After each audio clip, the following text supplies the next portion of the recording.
Okay, now we're going to start on Lab 7, which is going to focus on the axial muscles. Now, you may wonder why we're jumping from exercise 5.9 and then moving all the way up to exercise 11. Exercise 5.9 gives you the microscopic view of what the muscle tissues look like. I encourage you to review those images because they're going to be essential for your success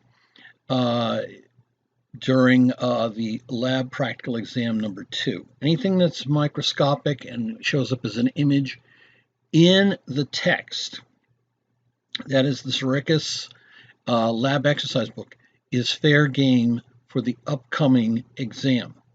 So I do remind you that even though we're going through a lot of skeletal muscle tissue, you want to be familiarized with smooth muscle tissue as well as cardiac muscle tissue.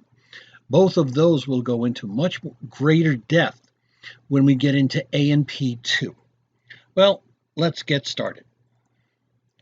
The objectives: to review the exercise 5.9 and use the muscle slides to observe and review. I encourage you to do that, but you do not have to do any exercise at the end of exercise 5. You've already done that to a degree. You may want to fill out the pages of 6.2, 6.3 or review them for your own review and comprehension. You are going to review exercises 11.1 through 11.8 and use the muscle models and lab diagrams. Now, you are going to have the review sheets at the end for exercise 11. That'll be pages 181 to 184. What you're going to do is, as we've been doing every week, they're due at 5 p.m. on the Friday. Fill them out.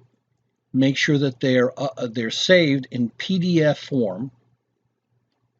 The other thing that you want to keep mindful of is that you might sit there and say, well, I'm not in lab, so how can I look at models? Be mindful of the videos that are included with this particular lab, because some of them will include instructors going over models, and so I encourage you strongly to view those. Okay, when we look at microscopic observations, all three types of muscle share the following unique characteristics. They have excitability. Their excitable membranes receive and respond to stimuli from nerves or hormones. They exhibit contractility. Muscle fibers contain contractile proteins that allow for changes in length and thereby generating a force to produce movement. They demonstrate elasticity. Muscle fibers return to their original length after contracting. That only makes sense. If you're going to be able to contract it, you don't want it permanently shorter. You want it to be able to relax, especially when you have opposing muscle groups. Example, bicep, tricep in the upper arm. When you take the microscopic observations, you're going to notice some differences between skeletal muscle, cardiac muscle, and smooth muscle. In skeletal muscle, the nuclei are pushed to the sarcolemma. In other words, that's the muscle cell membrane. There are striations present, but the movement is voluntary. We control it consciously. Now, nuclei being pushed to the sarcolemma, in other words, they're not the dead center of the cell. As a matter of fact, they're really pushed up, scrunched up at the edge, because most of the volume is taken up by contractile structures called sarcomeres. Cardiac muscle, the striations are present again.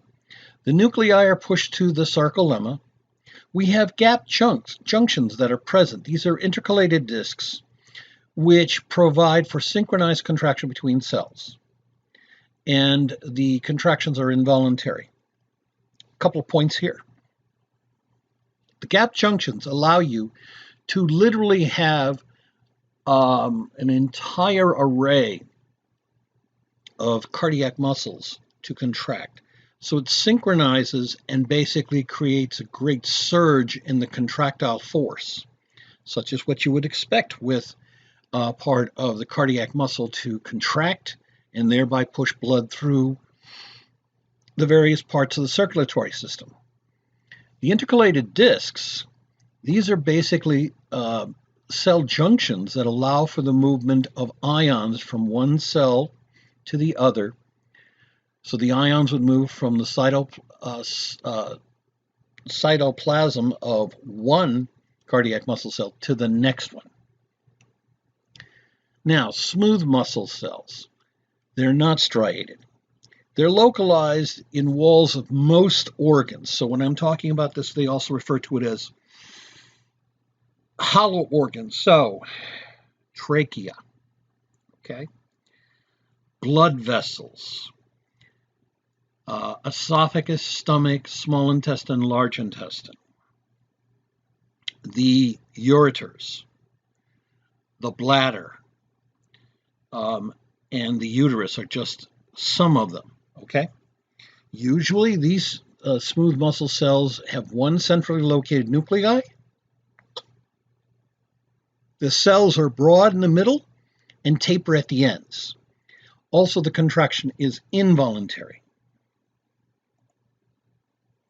And so you can see this right here. Here is the nuclei. They're kind of like pushed right up to the edge on the sarcolemma.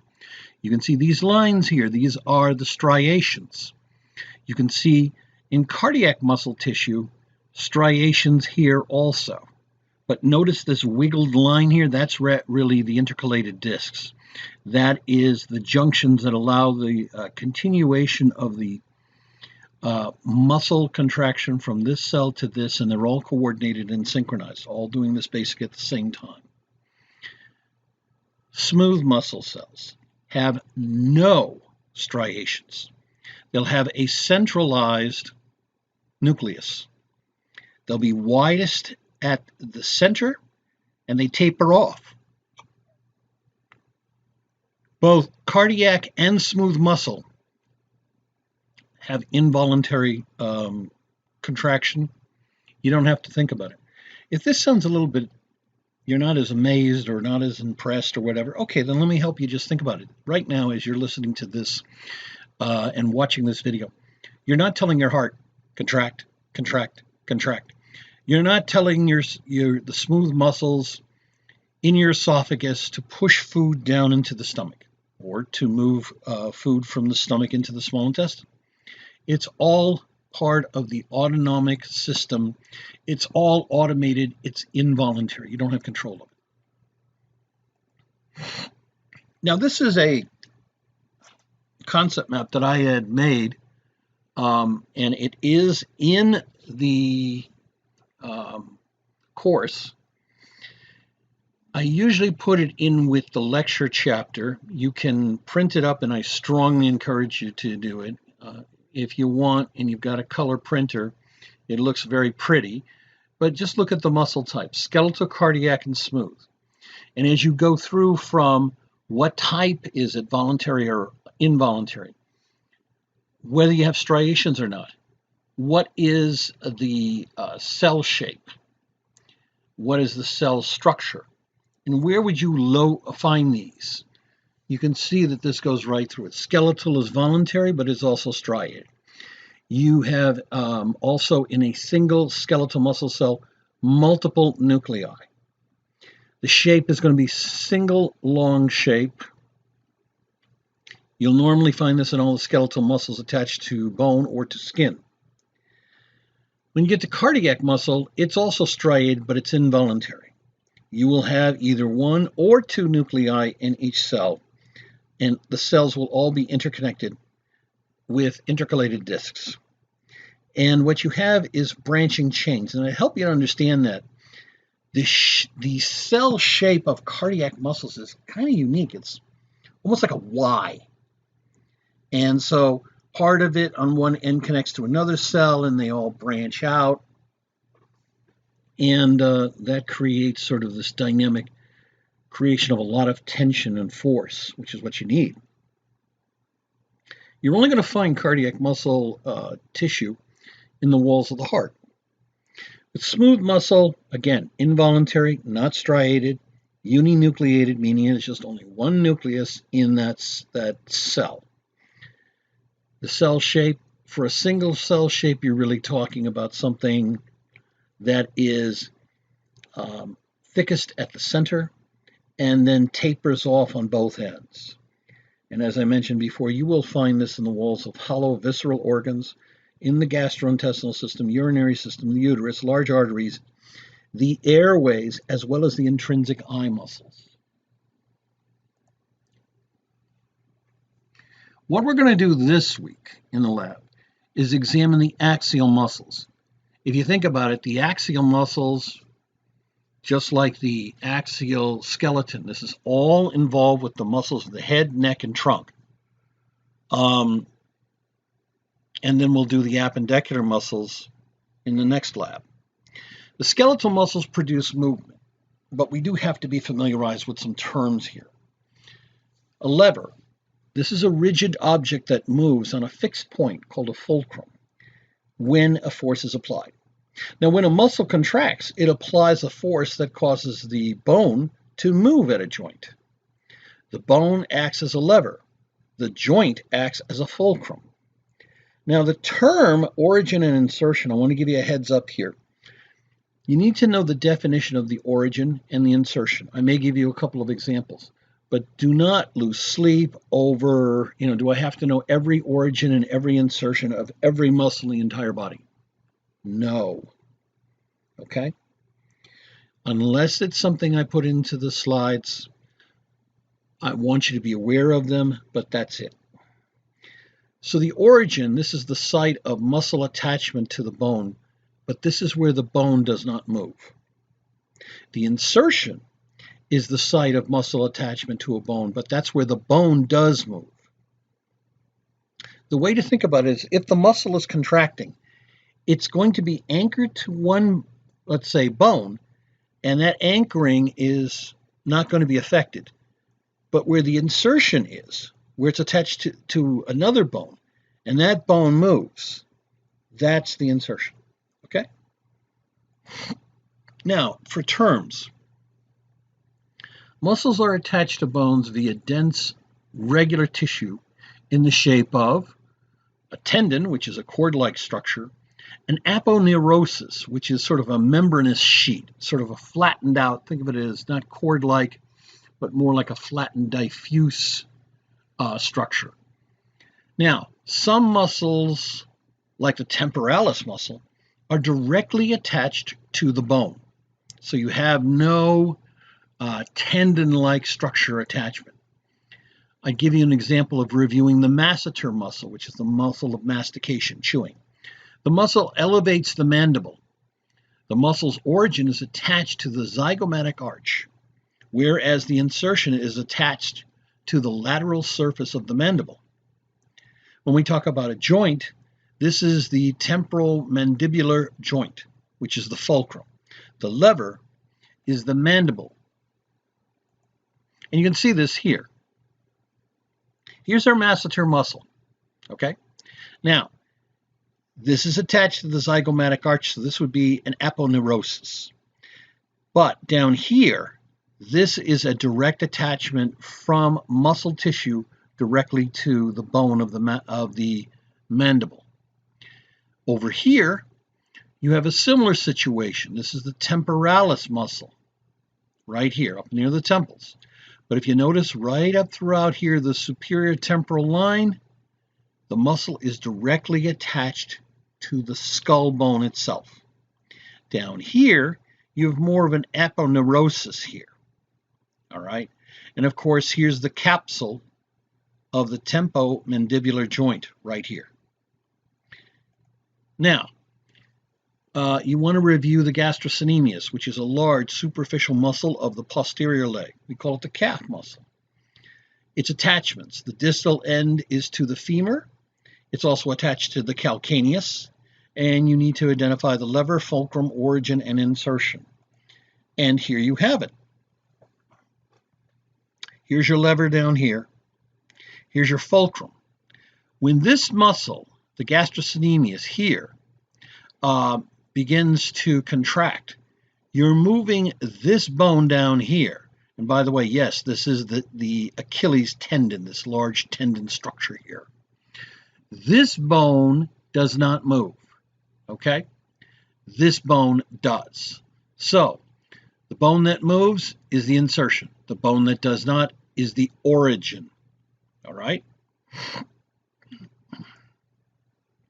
Now, muscles can be classified by their function. The terms agonist, antagonist, and synergist, I want you to know the definitions. And if I include any examples such as in this slide here, fine. But again, do not lose sleep over trying to figure out which one is the agonist, antagonist, and synergist of every muscle along the entire body. If they are included in these slides, yes. Now, that's not to circumvent what would be required for you for the lecture exam, but I'm talking purely here for the lab exam, lab practical exam only. What is an agonist? That's a prime mover. That's the muscle that brings about a specific action. You take a look at the diagram, you have the biceps brachii, which is an agonist for the flexion of the forearm. The antagonist is the muscle that directs or opposes, that directly opposes the action. In this case, that would be the triceps brachii, which extends the forearm. It opposes flexion from the biceps brachii. Now, a synergist is a muscle that assists or promotes a specific action, or by reducing unnecessary movements while the action is performed. Sometimes you have to think about it this way, unnecessary movements. In other words, you don't want, if something is moving in one axis, up, down, you don't want it side to side. That would be an unnecessary movement. So what you can do is look at the diagram, the brachioradialis, which flexes the forearm and stabilizes the elbow joint. Here is the brachioradialis. This is the insertion of it over here.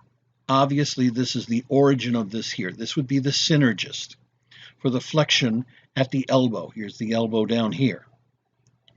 Now, the antagonist is does the flexion at the elbow. The agonist, or the prime mover, for the flexion at the elbow. And there seems to be sort of a contradiction here, but to help you clarify, there may have been a typo. If I flex the muscle, this biceps brachii would cause the arm to move up. So what I'm talking about, this antagonist, this would be for extension or at the elbow, okay? Muscles for facial expression and mastication. So we're going to start off here with the head and move downward. Most of these muscles originate on the bones and insert into the skin, located deep to the skin. You want to review the movements and muscles on page 166. Be sure to review the facial muscles, nasal, zygomatic, maxilla, and mandible. The reason being is that this really accounts for a lot of our movements in the facial area.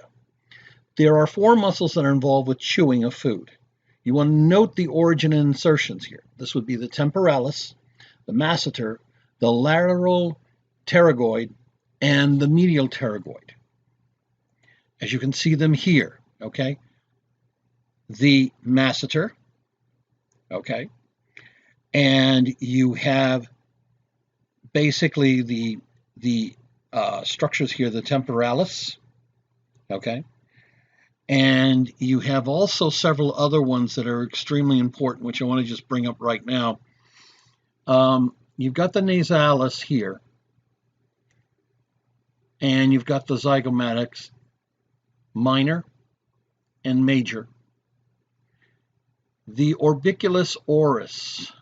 Now, if you remember from lecture, if you understand what certain terms are, they'll give you a hinting of where they're located. In this case, the orbicularis oris is around the mouth. The orbicularis oculi tells you it's around the eye. All right? And then, of course, you've got several other muscles here, including the depressors. And we have the clavicle here. Now, notice this. See this muscle right here?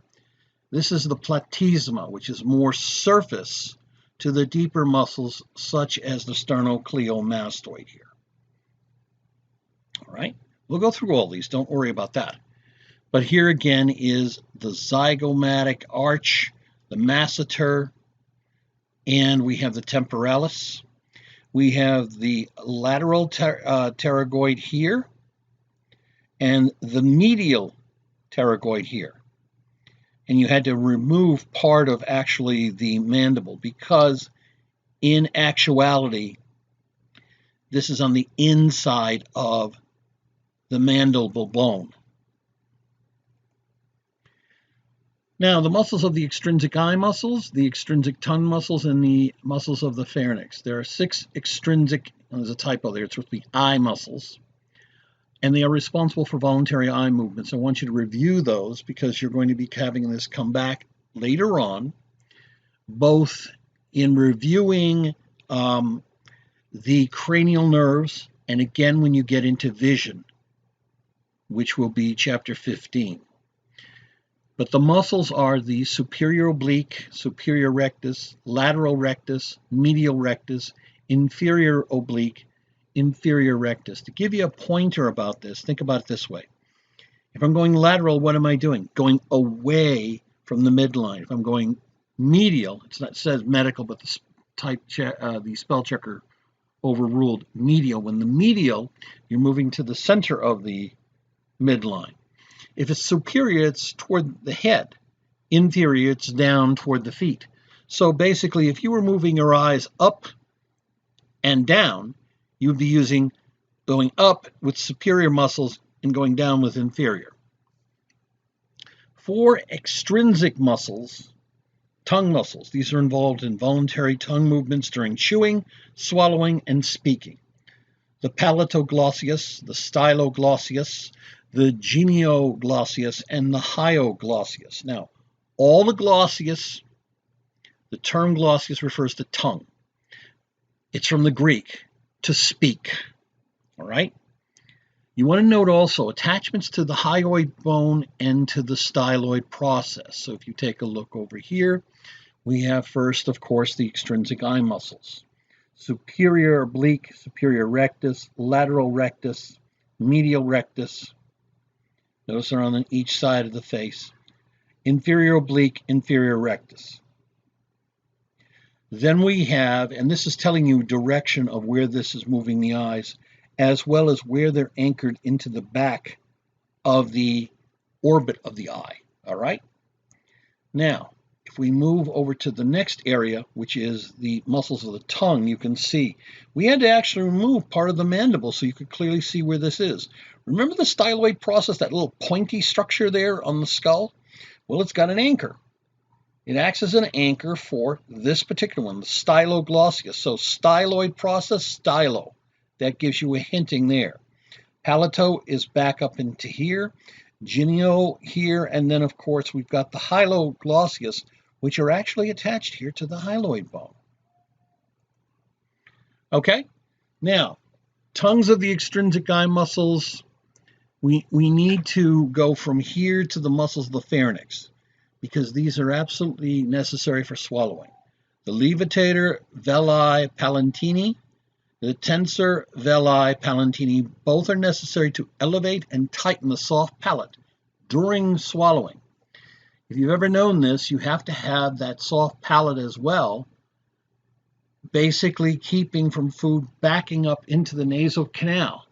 Remember when we were all kids and there was some kid who always had to show you what he could do with the milk and it comes out his nose and everybody clapped like little kids do in kindergarten or whatever, and they'll go cool or they go gross. Well, there's structures back there. It's not saying that the little boy was, or little girl, could be a little girl today, was doing anything necessarily medically wrong. It's just, you know, milk is supposed to go down the esophagus, not up into the nasal cavity. The laryngeal elevators, they elevate the larynx during swallowing. The pharyngeal constrictors, they all form a circular layer of muscle around the wall of the pharynx. This is consisting of the superior, middle, and inferior. You have to note that there are some attachments to the hyoid bone and to the styloid process, which I kind of mentioned earlier. Here is the styloid process. Here are our pharyngeal constrictors here, and the esophagus. Keep in mind that the larynx is in the front and going down into the trachea. The esophagus is behind it. The palatal muscles are here, And we have to get food to go down. First, we've got to shut off any chance of food going down into the laryngeal area, etc. Muscles of the neck. The most prominent are the sternocleidomastoid, which is long and superficial. We have the anatomical landmark that separates the neck on each side with two triangular-shaped regions, anterior and posterior triangles. The scalene muscles, and there are 3 of them, are found in the posterior of the neck. Anterior, middle, posterior.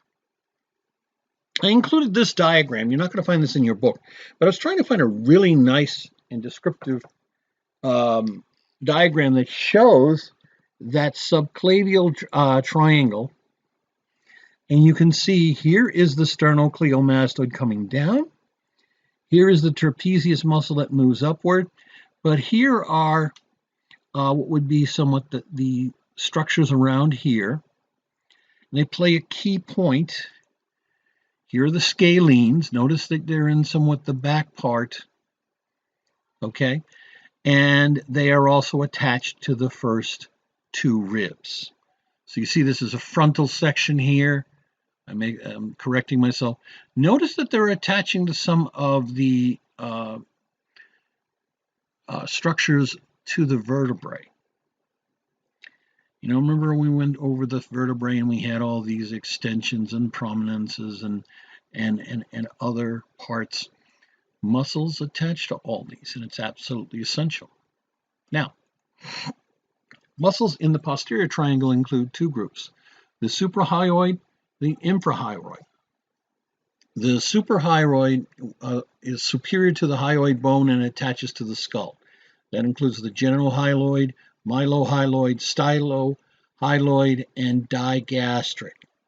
The infrahyoid, this is inferior, okay, so infra and supra give you some connection there. The infra, which is inferior to the hyoid bone and connects it to the sternum, clavicle, and scapula. So that's the thyroid hyoid, the sternohyoid, the sternothyroid,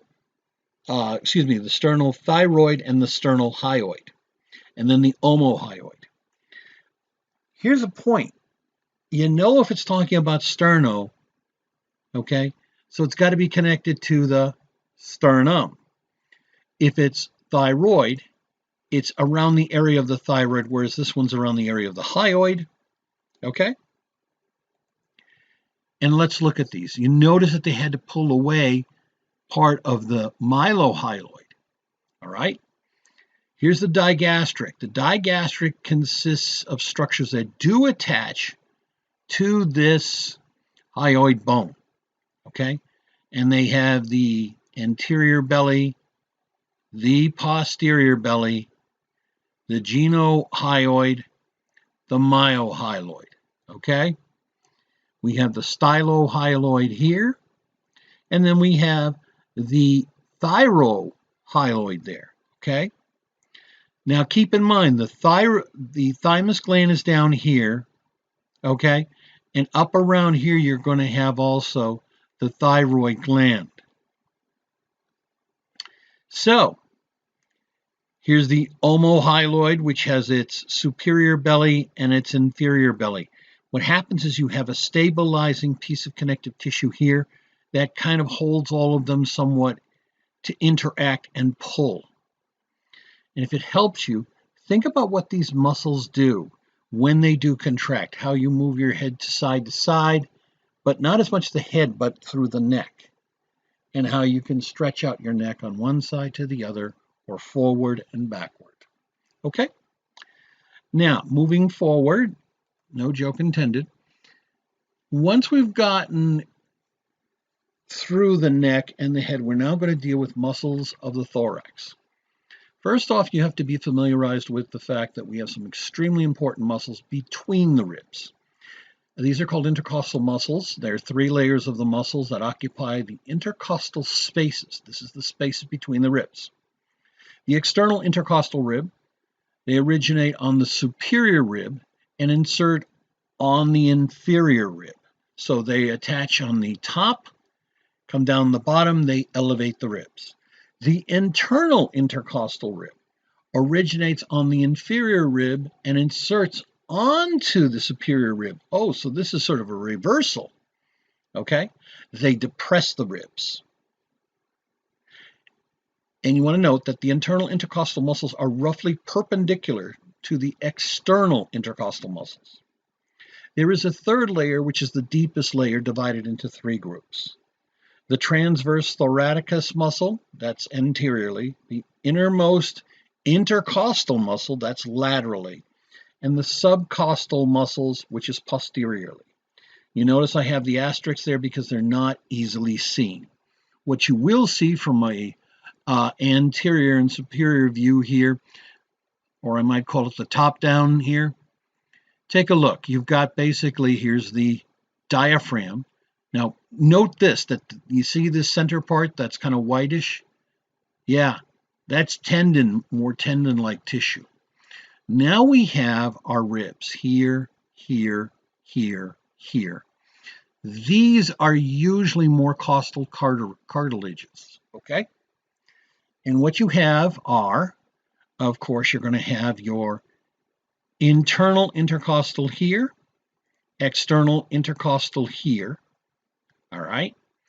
You're going to have in the front here, because this is the xiphoid process, so we're coming down as if we're going to go into the chest. This is if we're looking from the superior view of the diaphragm, so we're going to go down into the abdominal cavity in a minute. But you have the xiphoid process here, the rectus abdominis here, external oblique here, and by the way, what about the back here? You ever hear people say, oh, my back hurts? You've got the erector spinae groups here, here, here, which kind of attach to the vertebrae here. Here's your spinal cord, okay? Now let's look at this from the side. On the outermost region, external intercostal. On the middle part, the internal intercostal, and then the innermost area, that's where you're going to have an intercostal here. And you can see this here. So it's almost like three muscle layers. These two are extremely important in the elevation and the depression of the thoracic cavity for breathing, okay? And you're going to have some of the external intercostal here, here, here. Remember that this is all costal cartilage. Here is our sternum, okay? Now, let's get into the diaphragm a little bit more. This is a musculotendinous partition that separates the thoracic and abdominal pelvic cavities. The origins of the diaphragm are the xiphoid process anteriorly, the costal cartilage of the rib cage anterolaterally, and the bodies of the lumbar vertebrae posteriorly. The insertion of the diaphragm is via the central tendon. The major openings of the diaphragm exist, and you saw that earlier. This is basically to allow transport of substances. Okay, think about it. What goes through that area going from thoracic to abdominal? Well, you got your esophagus, and you've got your descending aorta, and you also have your vena cava, okay, the inferior vena cava. So you've got a caval opening, passageway for the inferior vena cava. So that's the venous supply of blood heading back to the heart. The esophageal opening, that's the esophagus passageway. And then the aortic opening, and that's the passageway for the descending aorta. And here we have this. Now, this is the inferior view of the diaphragm. As this, we're looking up from the abdominal area, up toward it. There's going to be sort of an indentation here. They call it the impression for the stomach. Okay, so the stomach would be right here, up against the diaphragm. You've got the esophagus and the esophageal hiatus. You've got our costal cartilages here. They've removed some of the muscles around the ribs here, but basically you can make this out. Xiphoid process. This is called the central tendon of the diaphragm. This is, of course, the inferior vena cava. And there's another impression right here because this is where the liver would be. Okay? You'll notice how some of these muscles come down from the diaphragm and make attachments to the lumbar vertebrae, L4, L3, and to a degree L2. Okay. Now, muscles of the abdominal wall. The abdominal wall is critical because it forms a strong multi-layered enclosure to protect the abdominal organs. So you've got several very important muscles, and yes, you need to know these. Cold, hard, and fast, got to tell you right now. The rectus abdominis, which is the long vertical muscles that cover the anterior abdominal wall. The rectus sheath, which is formed by the aponeurosis of the 3 oblique muscles and encloses the rectus abdominis muscles. The linea alba, which is formed by fibers of the rectus sheath and separates the 2 rectus abdominis muscles. And the oblique muscles, there's 3 layers. They cover the anterior lateral aspect of the abdominal wall. So you've got the external obliques, which is you find superficially, the internal obliques, and then deep, you will find the transversus abdominis. You can see this here. Okay, so here's our external obliques. Underneath that here is our, let's see, wait a minute. So here's our external obliques. They cut away and you're going to see the tendinous inscription here. You're going to see the rectus abdominis. And right down in here, okay, so note that you had the external oblique here. You had to peel away a layer here. And you have the internal obliques. And this is the cut edge of the rectus sheath. Here is the linea alba, which goes right up through. All right? Now, what I want you to do, instead of trying to memorize everything here, is focus only on, in this image, axial muscles only. So external oblique, rectus sheath. Platysma, which I talked about earlier. Pull away the platysma in the deep area, you've got the sternocleidomastoid right up through here, okay? The reason I'm doing that is because we'll deal with the appendicular muscles next week, or I should say in the next lab, all right? The axial muscles here of external intercostal, internal intercostal, internal oblique, external oblique cut and reflected. So in other words, what they did was they peeled it away. They cut away some of this so you could see what's underneath here. And then down here you have the transversus abdominis and you have the rectus abdominis in these areas right here, okay? The muscles of the abdominal wall in the transverse section, you need to locate the rectus abdominis, the external obliques.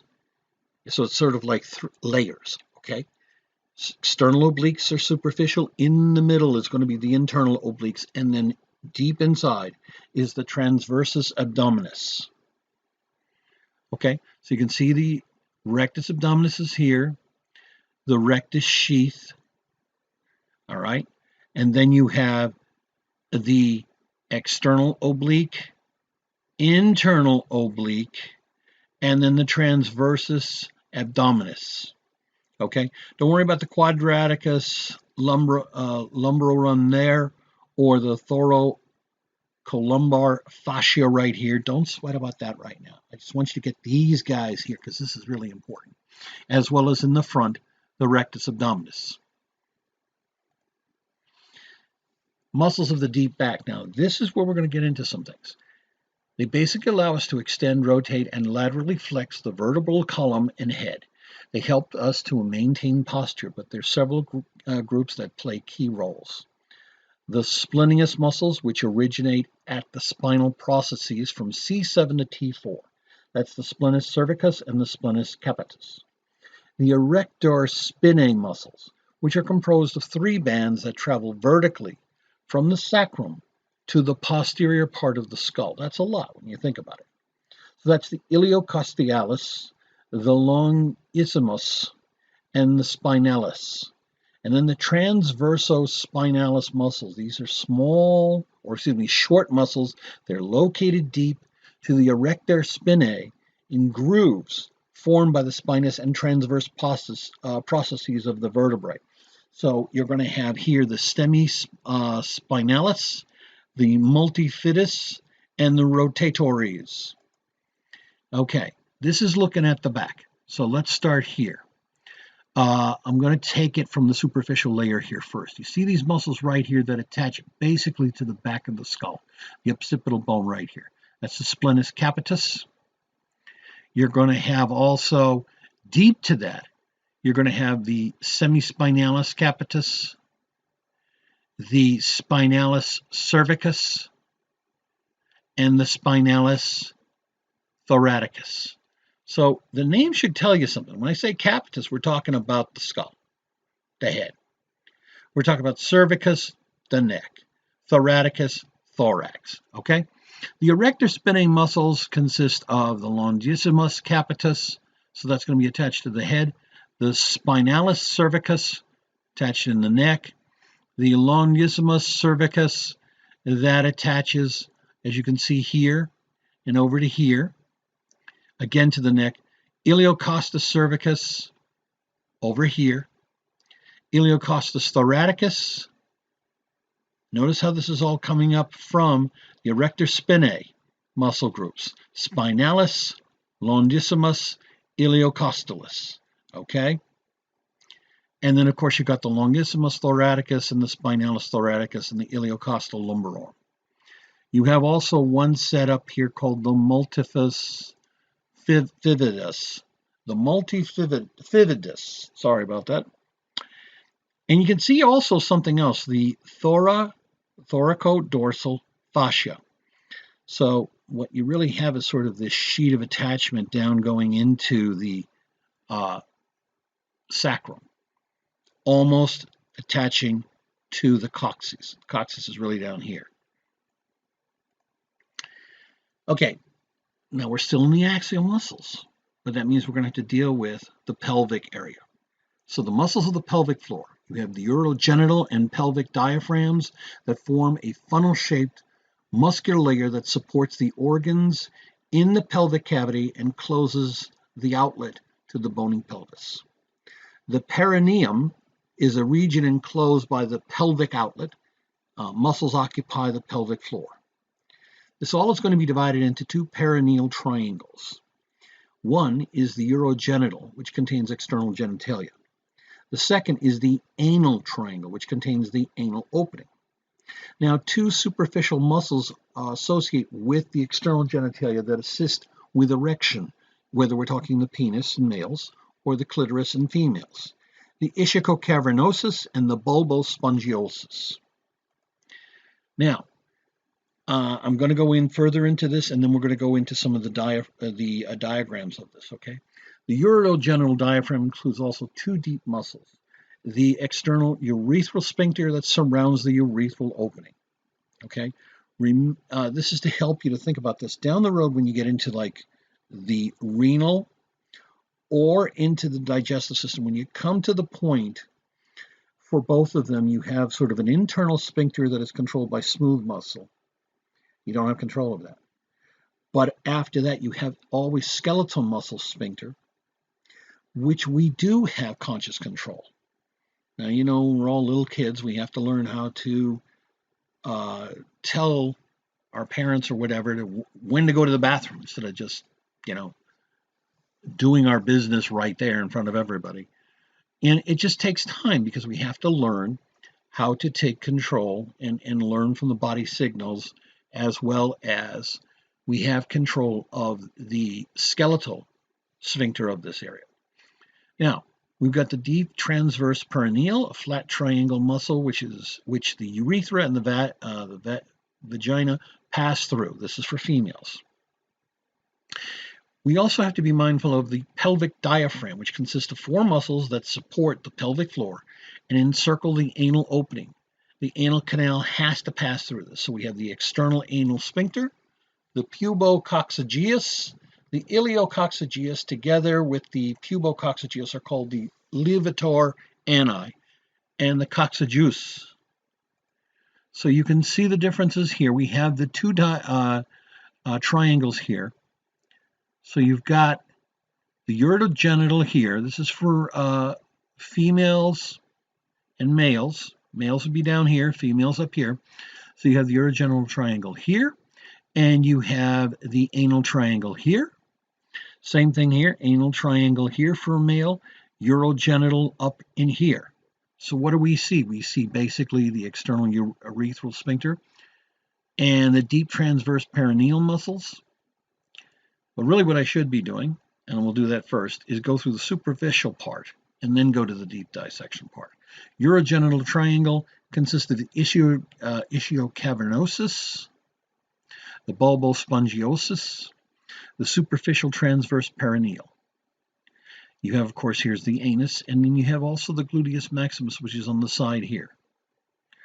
Now, again, ischiocavernosus, bulbospongiosus, superficial transverse perineal, right through here. Okay? We have the anus here and the gluteus maximus here. Now, let's go into the deeper section. Female first. You'll have the external urethral sphincter right here, deep transverse perineal muscle right here, central tendon of the perineum down here, the levator ani, which is made up of basically the pubococcygeus and the iliococcygeus right here. And then you have the external anal sphincter right here and the coccygeus right there. You'll also have a sacrotuberous ligament right here.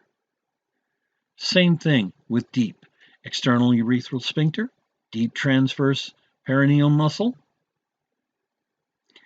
the central tendon of the perineum right here, and then the levator ani.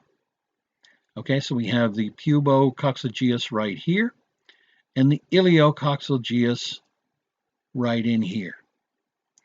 We're going to have the external anal sphincter right around here and the coccygeus right there, and of course the sacrotuberous ligament right there.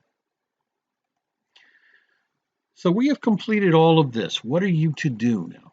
Take time to review the exercise 5.9 and get familiarized with the differences between the different types of muscle tissue. So that's skeletal, cardiac, and smooth. You don't need to hand anything in on pages 62 to 63, but I do encourage you to review that material, write it down, etc., because it's going to be necessary for you as a review tool down the road. Now, the review exercises, which are going to be in a PDF form, which you will download, cover basically the exercises 11.1 to 11.8, and I encourage you to look through the exercises and fill out any other notations you can in those parts of the book. You want to take pages 181, 184, which is the material that I've done as a PDF, fill them out completely, save them as a PDF, and then upload them and have them delivered before 5 p.m. this Friday. You don't have to hand them to me as exercise sheets to the instructor because we're not going to be in class. And even if this was half class, half AB, I want everybody to have the time to get it done, and that would be basically doing this and handing it in by Friday, 5 p.m. I'll grade it. I do want to encourage you to review the videos because there will be time where in the videos you'll be able to review the different muscles. This is usually by someone who is, for example, in a model or something, and their relationship to the location in their body as well as their movements. Okay? Don't forget to review the videos.